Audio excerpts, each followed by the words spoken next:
I'm gonna say something a little bit controversial, okay? I think it's very important to distinguish between consumption and investments, and its kind of strengths for me are also its pitfalls. It just doesn't leave the house very often. Hello Luxe lovers, and welcome to another video, perhaps the most anticipated video for me to do. I get asked about this almost every YouTube video that I've uploaded. I get DMs about it almost on a daily on Instagram. And whenever we've done our Luxe Sunday Q&As over on Instagram, this is a question that comes up time and time again. So in today's video, I'm going to attempt to answer some of your curiosity around my Hermès bag collection. I'm very excited to get into the video itself. I've tried to structure it in a way that would make this a little bit more interesting and not just me walking you through my collection. So we're going to rank my most worn Hermès bags, should I say, a little bit on that in a minute, in the order of least to most worn. I'm going to walk through the bags with you. I'm going to show you them a little bit more up close, and I'm going to talk about some of their background, some of their characteristics, why I have ranked them the way I have. So I think it's going to be interesting. I've never done this before, and I think YouTube is probably the best place to do it because it gives me a lot more time to sort of walk you through that and talk about them more extensively. Although, if you are interested in all things Hermès luxury, go and follow me on my other channels on Instagram. We have an amazing community of fellow luxury addicts and some really useful tips and tricks that get shared when I do my Luxe Sundays, which we do every Sunday. You may have noticed that at the beginning of the video, I talked about my bag collection that we're going to talk about today. And I did refer to it as my wear and kind of everyday wear bag collection. The reason I say that is because the bags that I'm going to show you are bags that I personally use, wear, and enjoy. And they're the bags that I have acquired over the last couple of years, which is why I think it's more relevant to talk about them now, because they are bags that are, for the majority, still available that you can purchase, whether from the boutiques or from the pre-loved market. And I think there's relevance to that because the last 3-4 years, Hermès have really been all about shifting tides. The brand has changed massively, especially since 2019, roughly. I think the interest in the brand has pretty much, safe to say, skyrocketed. So a lot more people have an interest in the brand. A lot more people come to me with questions about the brand, about the Hermès journey, about the Hermès experience, how to shop the brand, what to know, etc., etc. For my part, what I think makes me qualified to talk about it is because I've worked in luxury for the past over 7 years. I've worked with many super brands, one of which is Hermès.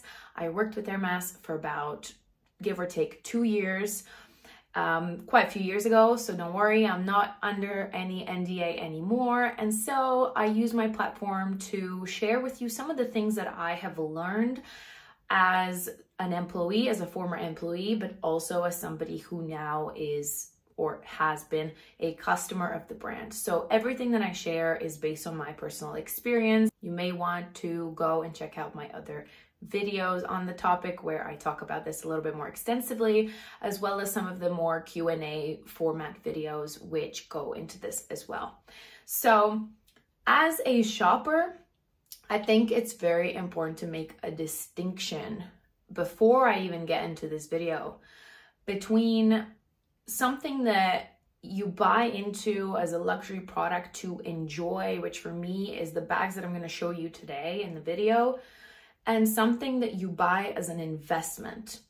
And it's such an important distinction to make. I get people asking me this all the time, especially because the past few years have seen some of the headlines around the luxury market, around what I would consider discretionary investments, discretionary spending being as well on the rise, has seen some of the headlines like luxury investments, luxury handbags are the best investment that you can make.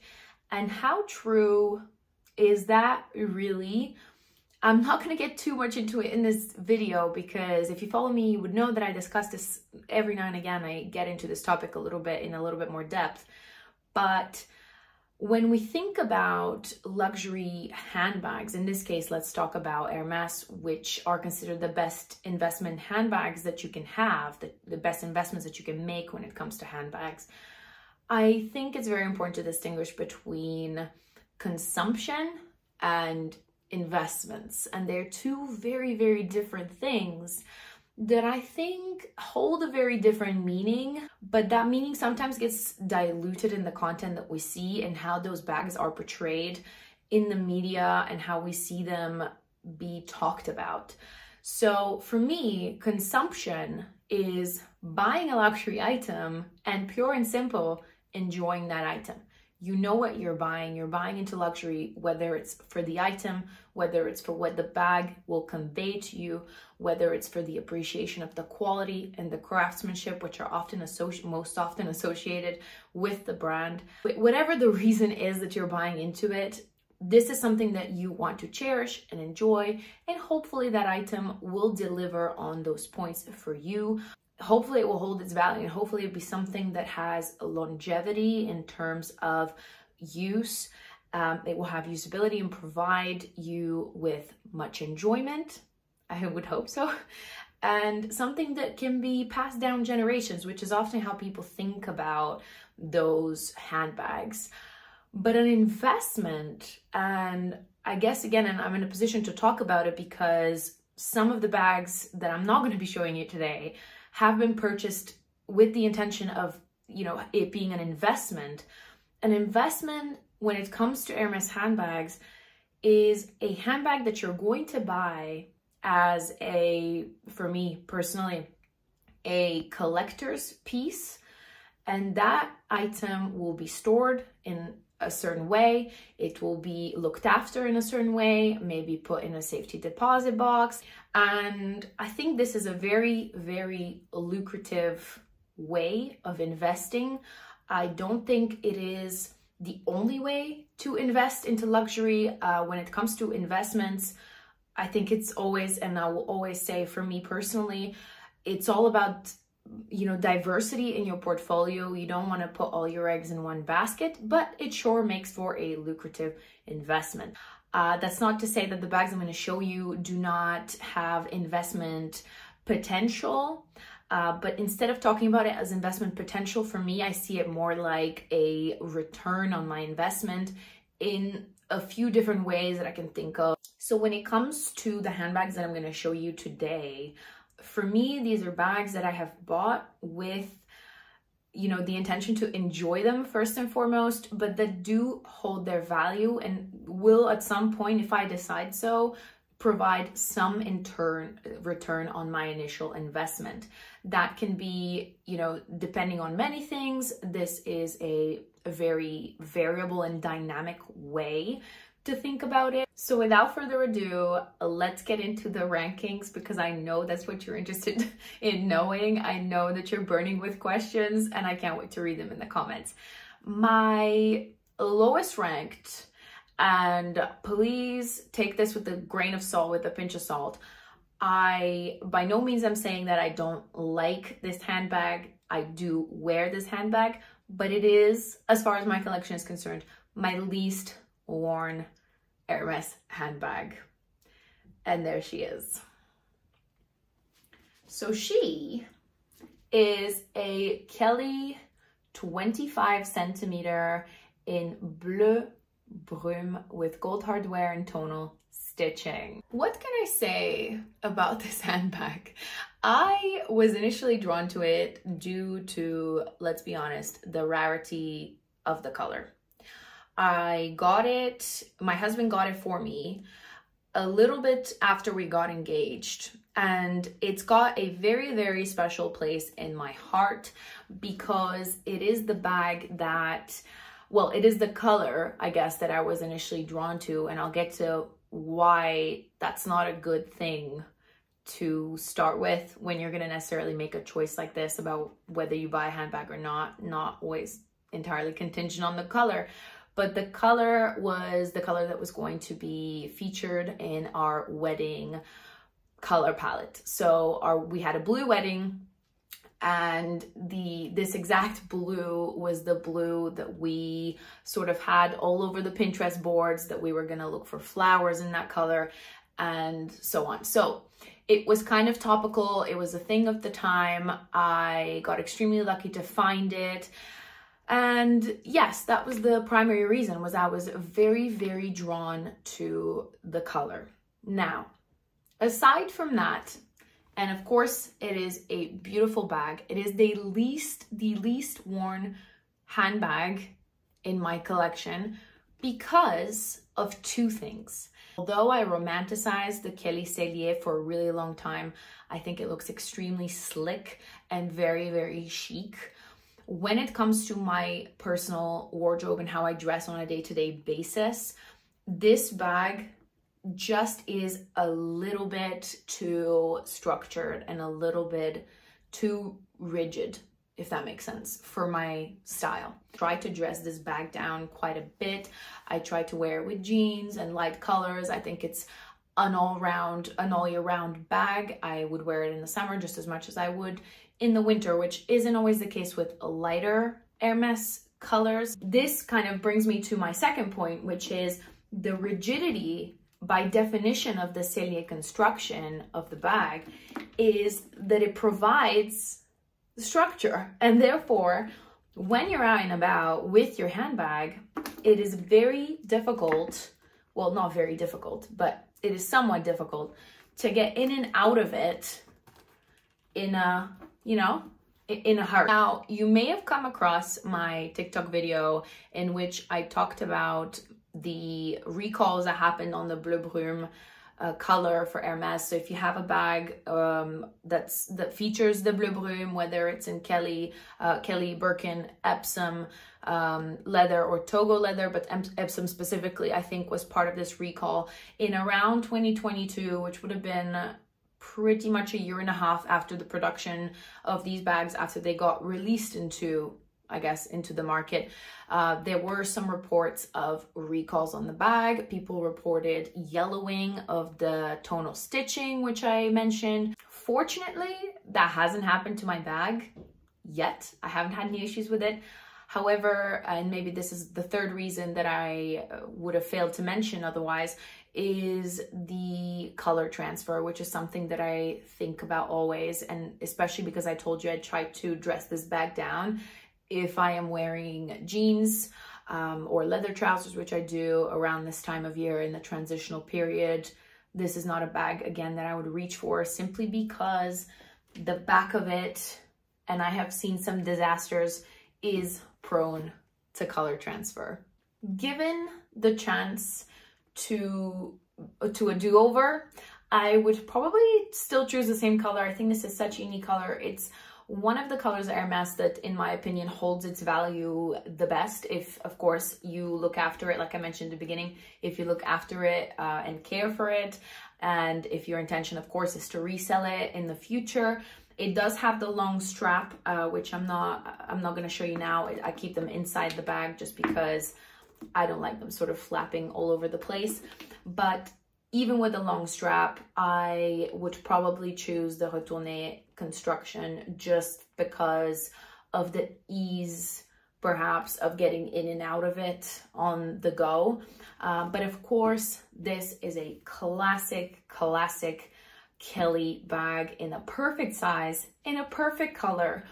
It just doesn't leave the house very often. Next up in my sort of second least worn bags. Okay, we're not gonna do this for every bag, but you get the gist. It's least to most worn. So next up is a more recent purchase. It's a bag that I bought at the beginning of summer this year. So maybe it's too early to say, but at least for now I'm placing it in this position in the categorization.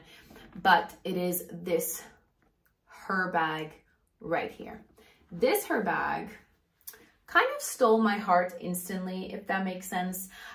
This is the Chai Fauve Hunter Leather Canvas her bag.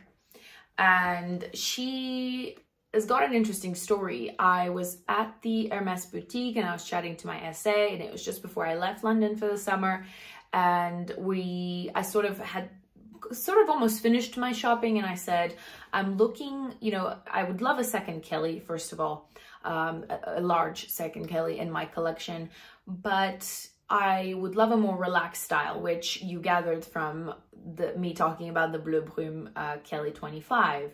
And I said, you know, I don't reach for that bag very often. I would love a more relaxed, everyday bag, because going back to my point from the beginning of the video, I like to enjoy my bags. I like to wear them on a daily basis. I like to wear them casual. For me, these bags are to be enjoyed with a variety of outfits. They're to be enjoyed for their versatility and wearability.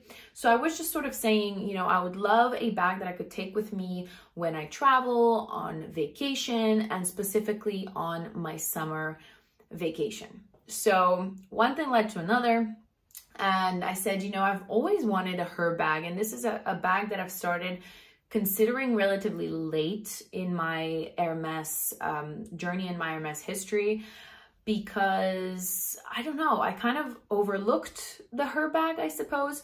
However, it is such a fantastic entry-level bag that the brand makes.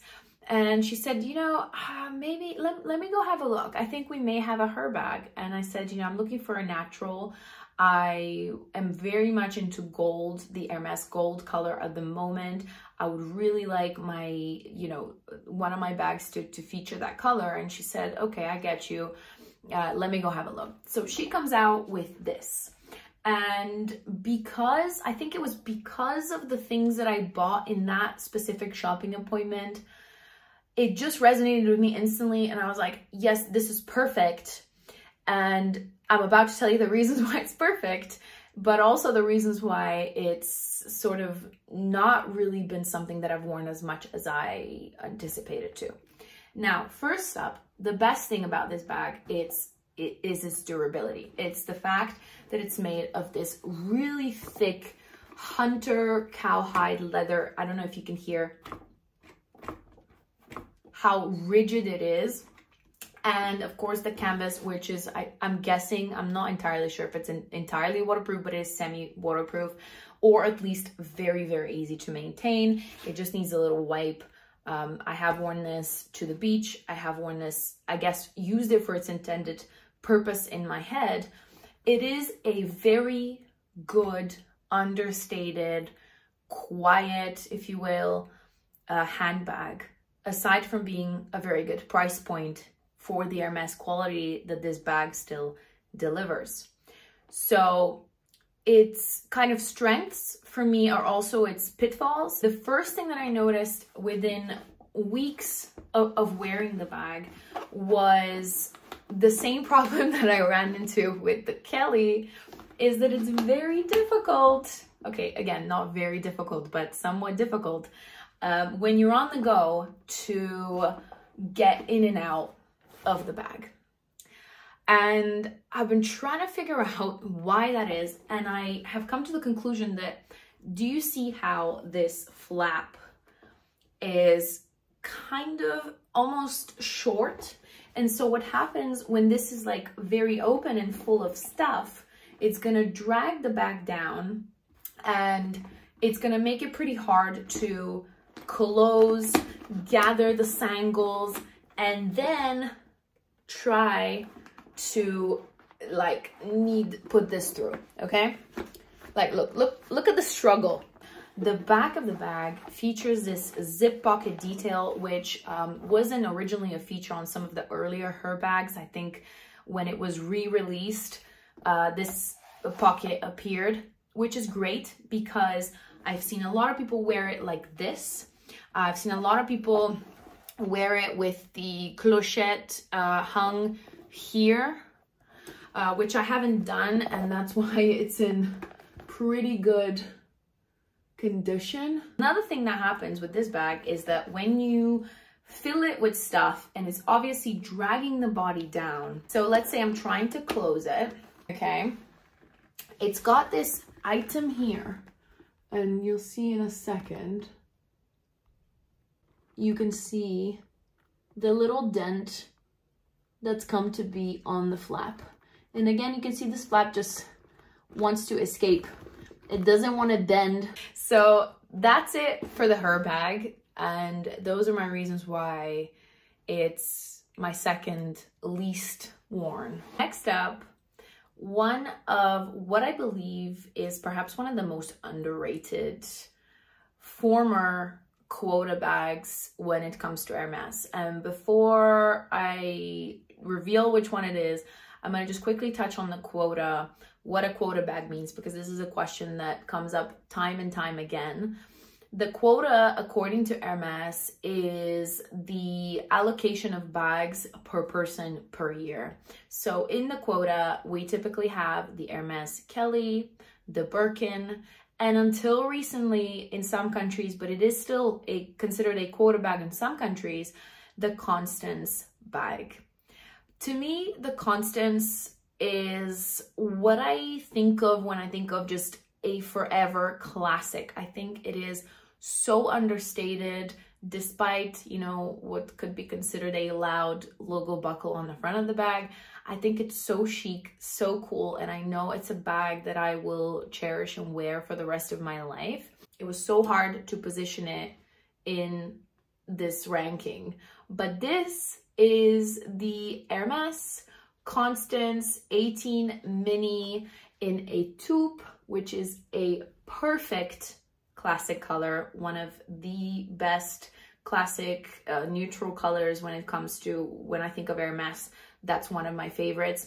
With gold hardware, she is the oldest lady in this ranking. It's the perfect size when it comes to a mini bag. This is its dust bag, by the way, which I've turned inside out and made into like a little bit of a cushion, and I just place it inside like that to hold its shape.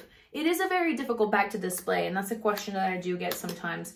Okay, it's a little bit messy because it's a bit hard to do it while it's not on a flat surface, but basically I think this is a very cool way to display this bag. I bought the matching Kelly belt to go with this bag. So I would say this, when it comes to, you know, day-to-day wear, I could wear this with jeans just as much as I could wear it with a really nice two-piece with separates, with a dress. Okay, third most worn Hermès handbag in my collection. Ladies and gentlemen, I give you the holy grail in my Hermès collection, or I guess what I would consider the holy grail, is this baby right here. This is an Hermès Kelly 20, otherwise known as the Mini Kelly. So I'm gonna say something a little bit controversial, okay? So we've talked about how, you know, these bags for about 2-3 years running were impossible to get a hold of, although arguably now I think the Kelly Pochette is harder to get than the Mini Kelly in some countries. But that being said, I think we're now shifting, and I've said this before as well, we're now shifting back towards, you know, larger bags that are more about practicality, because let's be honest, these are cute, but they don't fit very much, okay? And I think from that stems this idea that this is a formal evening bag. Let me tell you one thing. I do not think that this is an evening bag. While I don't consider this an evening bag necessarily, as its small size would dictate, it's a bag that suits many different occasions and that I wear very regularly with a variety of outfits. The fact that it has that long strap, which I think for me is really the beauty of this bag, is the long strap. It makes it just so much more, you know, so much cooler, because it's this amazing iteration of such a classic bag.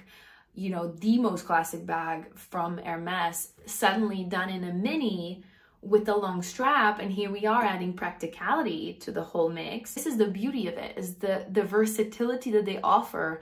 You can do with it what you want, and you can do your own interpretation with your bag, which is, I think, the beauty of why these luxury items are, you know, so desirable, so sought after, is because they are a medium of expressing your individuality and your personal style. And I think that's what, you know, that's what makes it fun. And that's what makes it one of my most worn bags in my collection. Okay, it's really hard to split the last position, meaning my two most worn bags are the ones I'm about to show you. I can't say which one I prefer to the other. They're very different, but I put them at this ranking because it makes sense and you'll understand it in a second. So my second, or maybe most worn Hermès handbag is my Birkin 25 in Bleu Nuit. This is the smallest, actually no, that's a lie. This is not the smallest size of Birkin because they've just come out with the mini Birkin. I'll insert a picture right here. I think it's super cute. I haven't seen it in real life yet, but if I do, you'll be the first to know. So this for now is the most, let's say, widely available smallest size of Birkin. The Birkin 25, as you can see, is the only one for some reason that I've had the clochette put on. I don't know, I quite like it. I think it kind of completes the look. Does anyone else smell their bags? It smells really nice. So we've got the Bleu Nuit, or midnight blue. If you Google it as midnight blue, you will find this color in Togo with the gold hardware. Now that I've said that, you may have noticed that some, or the majority of my bags have gold hardware. In my mind, probably for everyday wear, that's because I think the gold hardware goes the most with my skin tone, with the jewelry that I wear, never mind what I'm wearing today, but with the typically what the jewelry that I would wear. And I just think it pops a lot on the colors that I've chosen, that I have in my collection. So, and I'm not somebody who, you know, is very afraid of mixing metals. I mean, for the constants that I showed you, I have the belt that's also with the matching gold hardware. So I would wear obviously these two together.